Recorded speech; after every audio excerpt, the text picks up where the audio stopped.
317쪽입니다. 중간 패러그래프예요. 지금 우리는 매우 뜨거운 감자를 할 수 있는 성모 마리아 교리가 가톨릭 역사에서 어떻게 왜곡되는지를 따라가고 있습니다. 왜곡됐다는 표현은 적합하지 않으나 하여튼 그 흐름에서 볼 때 그렇습니다. 그 한스킹이 그렇게 보는 거죠. 원래 마리아, 예수의 어머니 마리아가 공경받기는 했지만 이제 오랫동안 13세기까지도 그렇게 신성화되지는 않았어요. 근데 그게 가톨릭 교회 역사 안에서 점점 더 신성화, 공경화가 위로 이렇게 치고 올라가면서 이제는 예수가 거의 오염되지 않고 표현이 적합하지 않는 무염시태라고 하니까 그 가톨릭 중세기 가톨릭 신학에서 볼 때 원죄의 핵심인 섹스로 인해서 더럽혀지지 않은 거다. 그런 교리까지 나가게 된 거예요. 아무튼 그래요. 원죄에 물들지 않고 잉태된 동정녀 마리아는 성과 무관한 정결의 상징으로서 원죄로 더럽혀주고 성적 요구에 짓눌리는 다른 모든 여성과 뚜렷이 대비되었다. 그 성모 마리아 상 있지 않습니까? 그렇게 보이잖아요. 순결하게 보이잖아요. 그건 좀 잘못된 거죠. 동시에 동정녀 마리아는 11세기 이래 교회 법적으로 독신 의무를 지켜야 하는 성직자들에게 성욕의 순화나 정신적 승화를 위한 위험하지 않은 여성의 이상으로 들어 여겨졌다. 그리하여 마리아 공경, 교황 공경, 사제 독신제는 특히 19세기 이래 상부 상주의 길을 함께 걸어가고 있다. 세 가지 기억해 둘 만합니다. 마리아 공경, 그리고 교황 공경, 그리고 사제 독신제. 원래 사제들이 다 독신이 아니었거든요. 자기 선택사항이었어요. 근데 언제부턴가 이제 독신제가 자리를 잡은 거죠. 지금도 그 문제가 가끔 이슈가 됩니다. 사제들도 결혼하게 하자, 그런 주장들이 이곳저곳에서 나오곤 있어요. 그러나 대사가 되지는 못했습니다. 독신 때문에 주어지는 가톨릭 교회에 그냥 속되게 표현해서 이익이 많기 때문에 그렇습니다. 여러 가지로요. 꼭 사제가 독신이어야만 될 그런 신학적이고 성경적인 이유는 없어요. 베드로도 결혼했잖아요. 바울은 결혼 안 했지만 예수께서 결혼하지 말라고 말씀도 안 하셨고요. 제자들에게 그렇게 말씀 안 하셨고요. 그건 여러 가지 다른 사정, 형편 때문에 독신제를 이제 고집하게 됐습니다. 그러나 마리아와 교황에 관한 교의들은 어떠한 신앙 고백문에도 받아들여지지 않았다. 오히려 반대였다. 그 차이가 있긴 있군요. 2차 바티칸 공회에는 1960년대 중반에 있었던 바티칸 공회에는 마리아 공경과 교황 공경의 과잉에 대항해 조처를 취하고자 했다. 그러나 절반의 성공에 있었다. 에로스와 성에 대한 평가절하와 악마화는 다른 한편 아가페의 지나친 고향과 감각적 요소 배제로 귀결됐다. 플라토닉적인 차원으로 아가페가 증발해 버리는 거죠. 그러면 남녀가의 사이에서 벌어지는 그 사랑과 그리움과 열정, 그런 거는 아가페하고 관계없다는 얘기인가? 그건 아니잖아요. 아가페가 영성화되었다. 여기 그대로 나오네. 괄호 열고. 그럴 때에도 플라토닉 러브라고 불린다. 애욕 없는 사랑이라는 이상, 육체적인 애욕 이건 없이 아주 순수한 그 이데아로서의 사랑, 활력, 감정, 격정이, 활력과 격정과 감정이 배제되는, 막 뜨겁게 보고 싶어지는, 그건 이제 없어야 되는 거예요. 그러나 사랑이 마음에 모범 없는 단지 의지의 결정인 곳에서는 사랑의 진정한 인간적 깊이, 따뜻함, 친밀함, 다정함, 간절함이 없다. 그런 그리스도교적 아가페는 자선을 베풀 수는 있어도 도와주는 거죠. 진짜 백의 사랑은 방출하지 못한다. 한스킹의 관점이 옳다고 생각합니다. 사랑에는 많은 모습이 있다.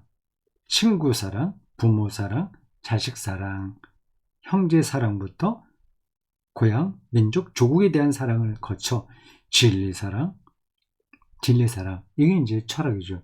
필로소피, 자유 사랑, 그리고 마침내 이웃 사랑, 원수 사랑, 하나님 사랑에 이르기까지. 나에게는 에로스와 아가페의 구별보다는 자기 것만 추구하는 이기적 사랑과 남의 것을 추구하는 선사하는, 베푸는 사랑의 구별이 더 근본적이다. 재밌는 표현이에요. 에로스와 아가페를 구별하는 게 아니라 이기적인 사랑과 베푸는, 선사하는, 선물을 주는 사랑의 구별이 바른 거다는 뜻이죠.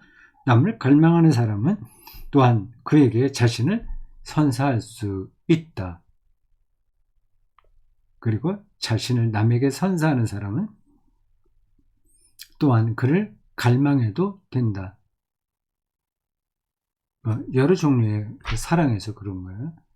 사랑의 갈망과 사랑의 봉사, 놀이하는 사랑과 충성하는 사랑은 서로를 배제하지 않는다.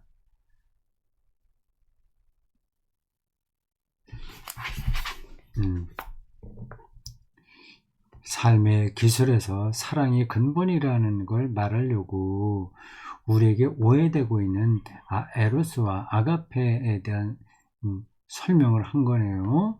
그 다음 소제목이 사랑의 능력입니다.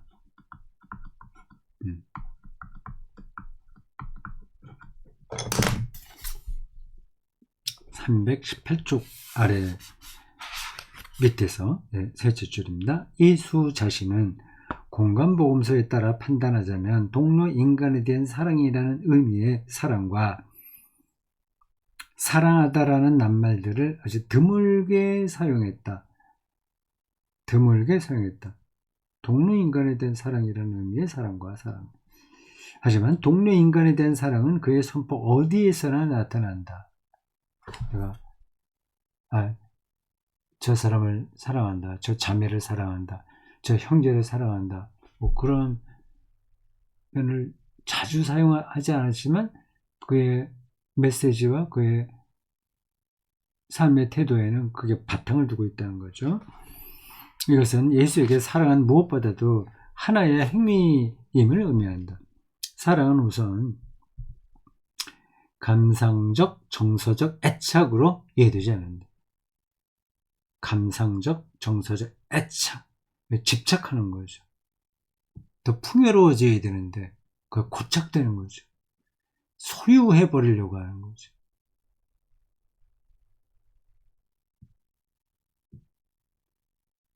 이런 것 때문에 정말 끔찍한 일들이 벌어지잖아요. 어느 가족이 집단으로 죽는 일들이 우리나라에서 있어요.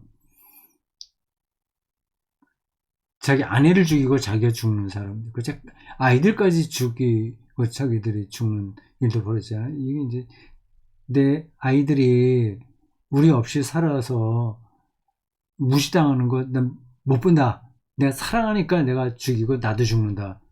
뭐 이런 거잖아요. 애착이죠. 병적인 집착과 애착. 이건 사랑 아닌데 사랑이라는 미명으로 악을 행하는 거죠. 뭐 그렇게 극단적으로 나타나지는 않는다고 하더라도 일반적인 관계에서 비슷하게는 많이 일어납니다. 뭐예요? 스토커도 비슷한 거예요. 스토커. 혹은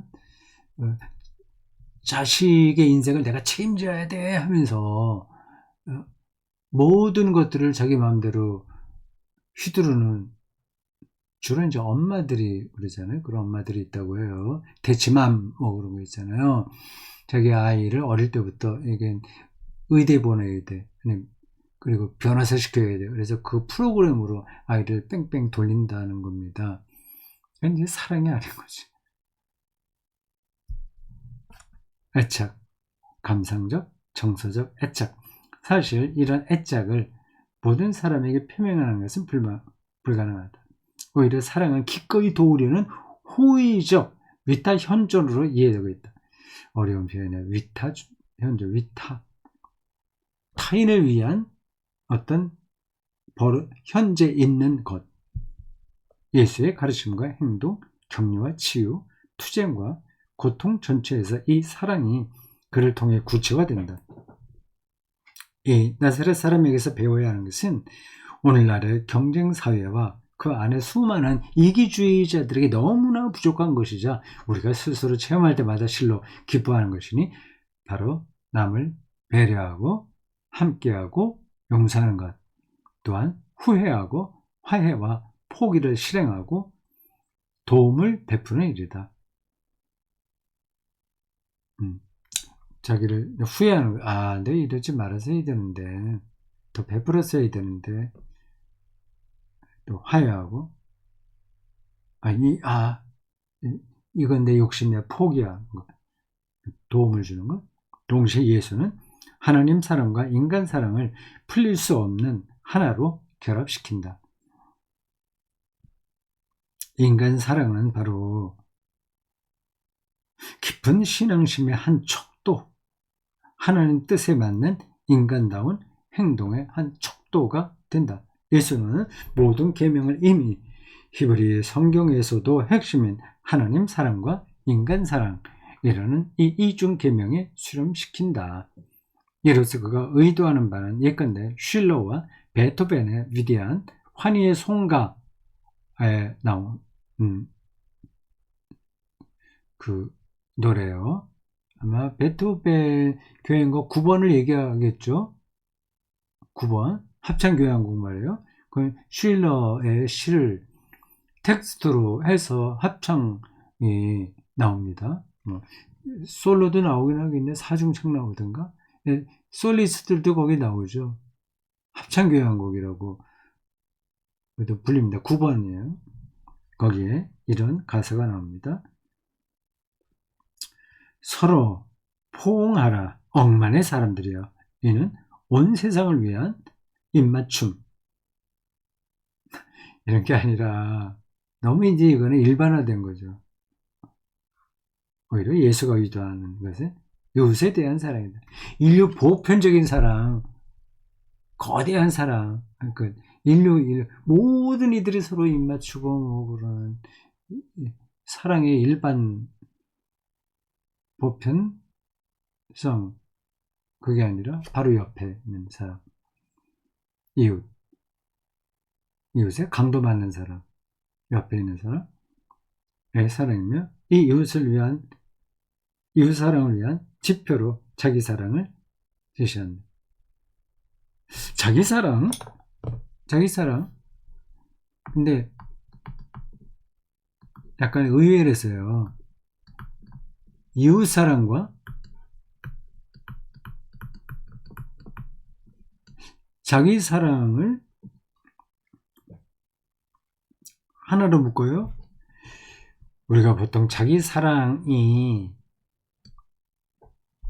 죄라고 생각하잖아요. 자기에게 집착하는 거니까.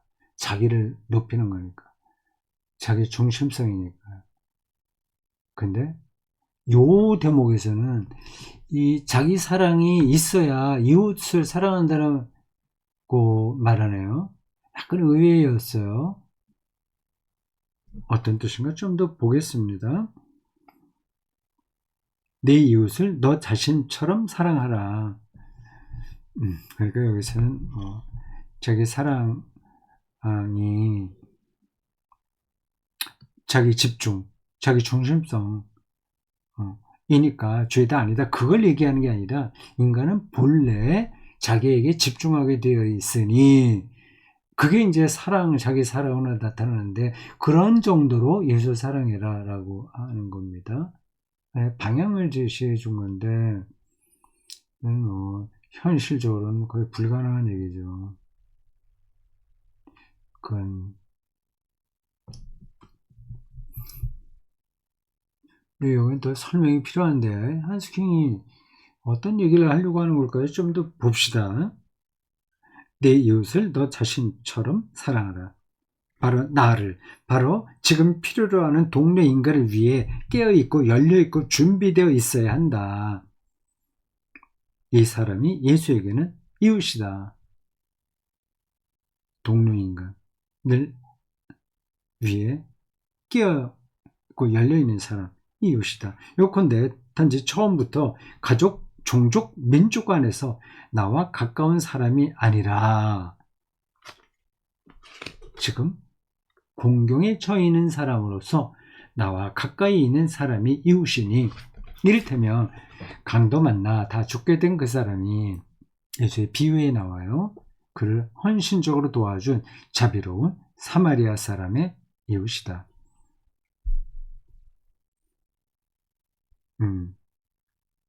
나는 인류를 사랑할 거야. 이 차원이 아니라 지금 바로 옆에 강도 맞는 사람에게 이웃이 되어준 것이야말로 참된 사랑이다. 이웃사랑이다. 하는 거죠. 이런 게 우리에게 또 짐으로 느껴지면 안 됩니다. 강도 맞는 사람이 오죽 많아요.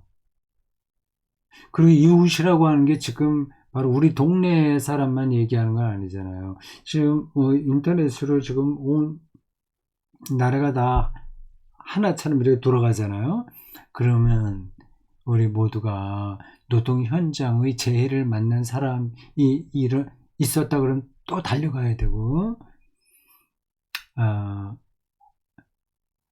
산불 났잖아요. 그러니까 또 달려가야 되고 모든 걸 다 달려가면서 살 수는 없잖아요. 다 그들이 강도 맞는 사람은 분명한데 말입니다.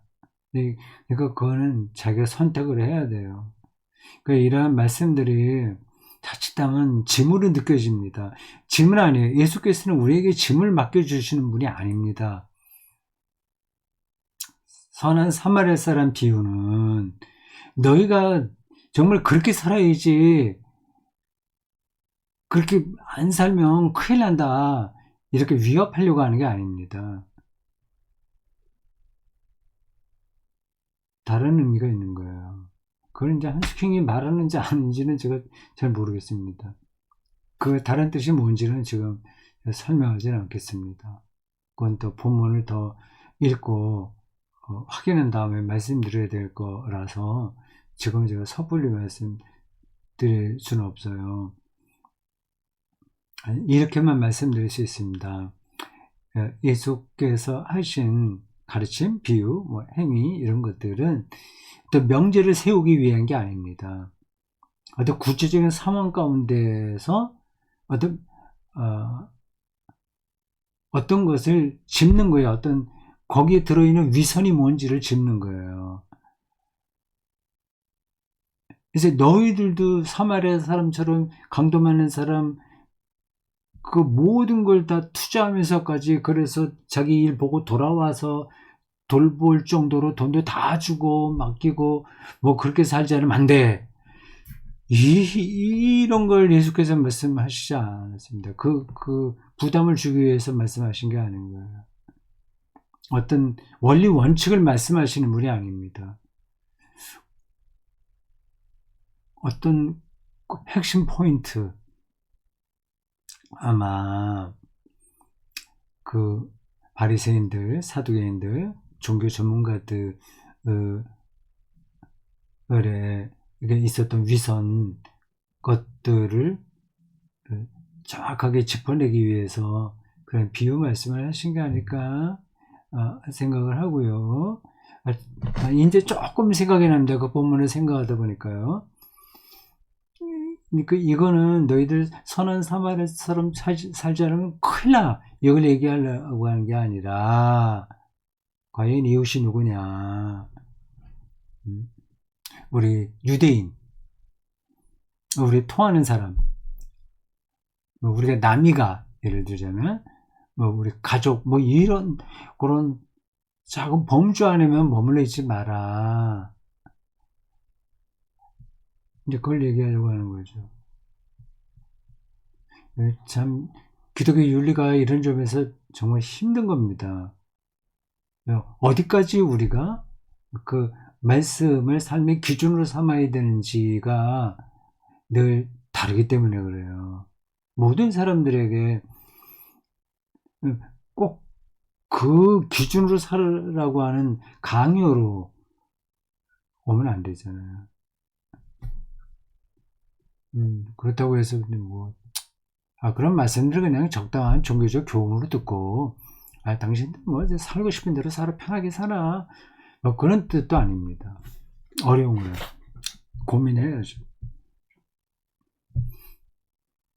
이렇게 이해하면 사랑은 경계를 알지 못하는 것으로 보인다. 과연 사랑은 예수에 따르면 절대적으로 갈라놓는 경계 따위는 전혀 몰라야 한다. 사랑은 이것이 예수를 특징 짓는 극단화이거니와 심지어 원수조차 품어야 한다.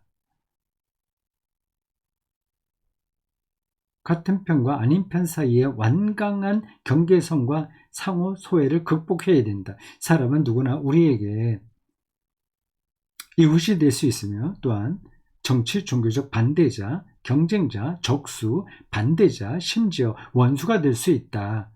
혼자 차이와 대립에도 불구하고 그렇다. 남들은 배제하고 자신의 사회적 무리나 혈족, 자기 민족, 인종, 계급, 정당, 종교, 국가의 구성원들에게만 개방성과 공감을 보여서는 안 된다. 오히려 한정없는 개방성을 지내야 된다. 이건 정확하게 지금 말하고 있습니다. 사랑의 개방성이에요. 개방성. 열려있다는 겁니다. 개방성. 사랑의 개방성. 치명적 경계짓기가 모습을 드러낼 때마다 거슬러 이겨내야 된다. 개방성과 반대되는 거는 경계짓기죠.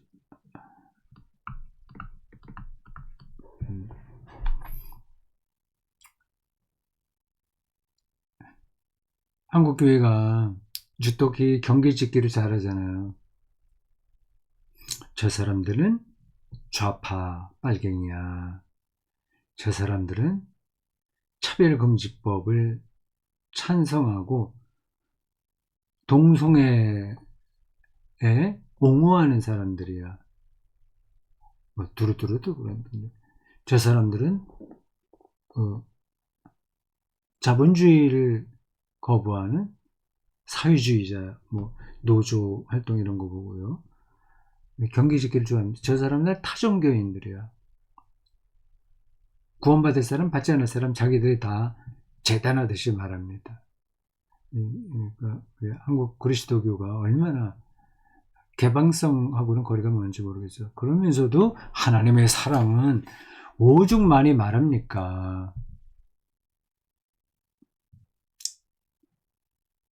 그러니까 그들에게는 인류 보편적인 사랑은 있어요. 뭐 모든 인류를 우리가 사랑해야지, 그래서 복음을 전해야지, 그런 건 있어요. 그러나 이웃에 대한 사랑은 없네. 구체적인 이웃. 상처받은 이유. 성소수지대한 사랑, 성소수자는 그들에게 이웃이 아닌 거예요. 이것이 요컨대 이스라엘 민족에게 미움받던 원수인 혼을 이단 사마리아 사람에 관한 이야기가 말해주는 내용이거니와 예수는 이를 도발적으로 당신 민족에게 모범으로 내세운다. 유대인이 아니라 사마리아. 그 사마리아에는 거기도 유대인들이 있는데 이방인들하고 혼혈 이렇게 섞여 있으니까 남유대 예루살렘 그쪽에 있는 사람들이 좀 우습게 봤거든요. 지역 차별이 있었던 거죠. 그의 진기한 행동, 사랑의 실천은 헌신적 봉사를 보여야 할 뿐만 아니라 유다인과 비유다인, 이웃과 타인, 선인과 악인, 바리새파와 세리 사이의 항구적 경계가 실질적으로 극복되었음을 봐야 된다. 착한 사람과 악한 사람까지의 차별도 구별도 극복돼야 되는 거죠. 그러면 뭐 옳고 그름도 없단 말이냐? 뭐가 다 좋다는 얘기냐? 그 뜻이 아닙니다. 잘못된 건 당연히 잘못되죠. 그럼 고쳐야 되죠. 근데 그걸 경계 짓는 거하고는 다른 겁니다.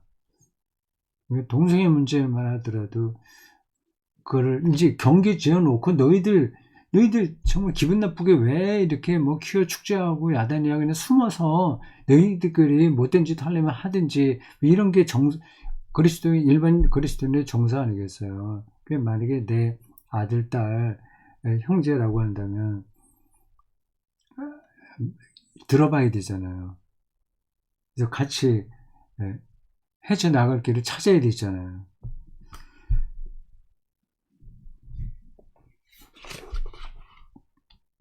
그런 일들이 우리 한국 그리스도에게 조금 부족한 게 아니라 더 많이 부족합니다.